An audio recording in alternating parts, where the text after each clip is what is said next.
Hello and good morning, good afternoon, good evening, wherever you are listening from. This is Life App.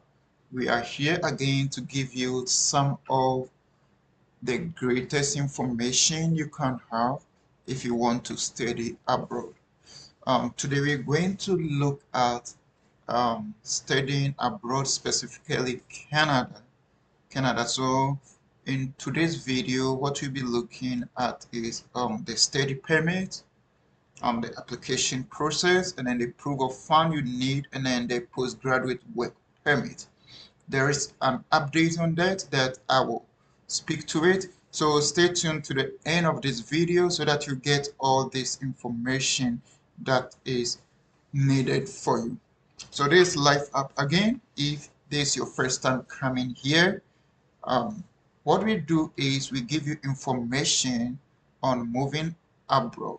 If you want to study in Canada, United States, or if you want to work in Canada, United States, we give you all the necessary information that you need. We don't do application. We promise maybe 2024 we will assist you in your application. If we have time, we are anticipating we may have time in 2024 to do that. We will assist you in your application, but we don't take it on ourselves to do applications for you because we are not any agency. We are not working for any agency, and we are not working for money. We give you free information. So if you have any question, you ask and then we will help you. If you check our previous videos, there are so many opportunities that we've shared that you can look at it and then utilize it. So today, these are the 4 things that we are going to run through very quickly. Um, Study permit, application process, approval fund, and then the postgraduate work permit. So to begin with, what is a study permit at all? So before you could be eligible to study in Canada, you need to get a study permit. The immigration office, the IRCC, will give you a study permit, that is Immigration, Refugees and Citizenship Canada, will have to give you a study permit to come and then study. So note that there are 2 different things: applying for your school and then getting the school is different from applying for your study permit. You could get a school all right, but you may not get a study permit and you will not be able to come and study in Canada. So note the 2 differences. Some people think after getting the school, they get study permit automatically to come and study in Canada. No, you have to go through that process. So the first thing you do is to get your school, apply for your school. And then when your school admits you, then you can apply for the study permit. And then when you're applying for the school, what you need to look for is what they call DLI. Every school that you apply to should have a DLI, which is designated learning institution. Designated learning institution. So if the school is not a DLI school, then you don't qualify for study permit, so your study permit will be refused if you apply for. So make sure your school is a DLI school, and then you apply to the school, you go through the application process. That's not what we are looking at, so we're not going to look into that. And then after you've gotten your admission, you have to get your letter of acceptance, or some will call it letter LOA, letter of acceptance, or offer letter. Offer letter usually refer to the jobs, but the schools refer to letter of acceptance. So you get your letter of acceptance. So now you are done with the school. You have to go to the immigration IRCC to apply for your study permit. So that is what we are coming to look into. That's what you are coming to look. So what you need to do is you go to the IRCC portal, and then you create an account in their portal. And what you do is After your account is created, you start your application for steady payment. One advice is, I know some of you will still want an agent to help you do it. It's fine. That is your own decision. But when an agent is doing it for you, I will advise you that create your account yourself, create your account yourself, and then give the credential to the agent to do the application for you. Give the credentials to the agent to do the application for you so that you also have total control of your account. That is an advice that I will give you. Or even if you can't create your now, even I shouldn't even say that because you are coming to study, so why can't you create an account? So that is something that you have to do it yourself. So now the study permit, you look at what we are coming to look at what they will need. So your first thing is your LOA, letter of acceptance, that is needed. That is needed. Obviously, you must have your passport. And then if you are coming with dependents, that is your wife, children, or your husband, children, yeah, they must also have a passport. And then some other thing, they will need a passport picture, um, and then they will need the financial support, proof of financial support. We'll get there later on when we get to the proof of fund. And then you have to be admissible in Canada. You don't have any criminal records. You don't have any criminal records. And then you are medically admissible. You don't have any disease. So you have to do the medicals. Yeah. Some people advise that you do an upfront medical. That means you do your medicals and then you put it in your application. You can do that. But the downside of it is you don't know whether your application will be approved or not. Whether your application will be approved or not. So if you do the medicals and then your application is not approved, your medicals will be wasted because the medical have a duration, I think 1 year span that it expires. So don't rush into doing the medicals. You can do it, all right, but other thing that it helps in the processing time. Well, it may help a bit, but not a lot. It may help a bit, but not a lot. So you need that. And then one thing you also need, which is very important, is to satisfy the immigration officer that you are going to leave Canada after your stay. You are going to leave Canada after your stay.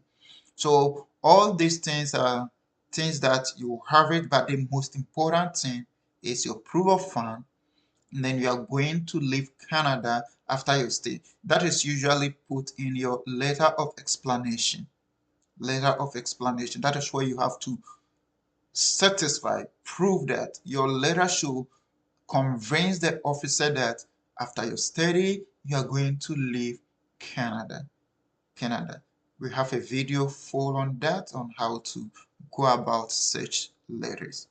Such letters. And then if you have any other document that deem fit to convince the officer, please add it. If you have any other document, add it. That is in your application. Because if you submit your application, then you don't have any chance of adding any other document or amending your application unless the officer requests for something. But if not, what you've sent is what they are going to assess you on. So make sure before you submit your application, you've provided all this and then they meet the criteria. That's why we talk about the proof of fund. That will be our next thing that we are going to talk about. So the application process, these are the documents that you are going to need, in your application process. The documents that you are going to need: your proof of acceptance, proof of identity, proof of financial support, letter of explanation where you have to convince the officer. And then if your school is in Quebec, then you need attestation of insurance or Quebec acceptance certificate. So if you're school in Quebec, you need to find out and then how to get your CAQ, because that will be needed in your application as well. Your medical, I've talked about it, and then yeah, if you have family that you are bringing dependent, you have to add them to your application. You have to add them to your application. So now let's move on to, so these are things that you need to put in. Let's move on to the proof of funds. Let's move on to the proof of funds. That is very, very important. And then I would like to share the screen here for you so that you see the figures.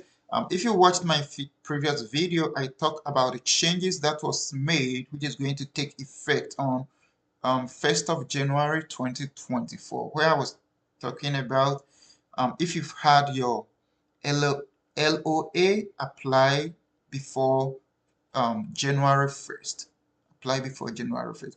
So this is now the proof of funds, that you need to show. Let me show you. So now this is the proof of funds that you need to show to the immigration office. This is just the cost of living. This is not part of your tuition, and this is not part of your flight cost. So if you are looking at it, you have to know that it's going to be more than the. So if you are just one person, you are the only applicant, then this is the amount you need to prove that you have, plus your first year tuition and then flight cost. Your first year tuition and then flight cost. So if your first year tuition is also, let's say, 20,000, and then your flight cost is, so you add them, so we'll be thinking about maybe 45,000 to 50,000 to prove if you are just one person. If you are just one person. And then if you are coming with a dependent, so you and then your dependent, then this is the amount 25690, and they are all in Canadian dollars. If you are coming with your wife and then maybe one child, making you 3, this will be the amount you need to prove. If all your dependent, total of 7, which I know I have not a student coming here with a total of 7 dependent, this is the amount you need to prove. And then, well, that is for you to do. If you're more than 7, each additional family member, you need to add this one. You need to add this one. So as it has been explained, this is an example for you. If you and 2 family members want to come to a province other than Quebec, because Quebec have their own cost of living standard, so they are different. So if your school is in Quebec, make sure you are not using this information. Check that of Quebec, and then you get the right information. Outside Quebec for a year, so this is just for a year, you will need 31,000. So 3 dependents, you need 31,000. 2 dependents and then yourself. 3 people, family, you need 31,583. 31,583. So this is plus your what do you say? Plus your tuition and cost of living. Cost of living. Let's look at some things they said about the letter of explanation. Letter of explanation. So you see, that was what I was telling you. This letter helped the officer understand you and your goal, and it explains why you want to study in Canada, that you understand your responsibility as a student. One of your responsibility as a student is that after your study, you go back to your home country.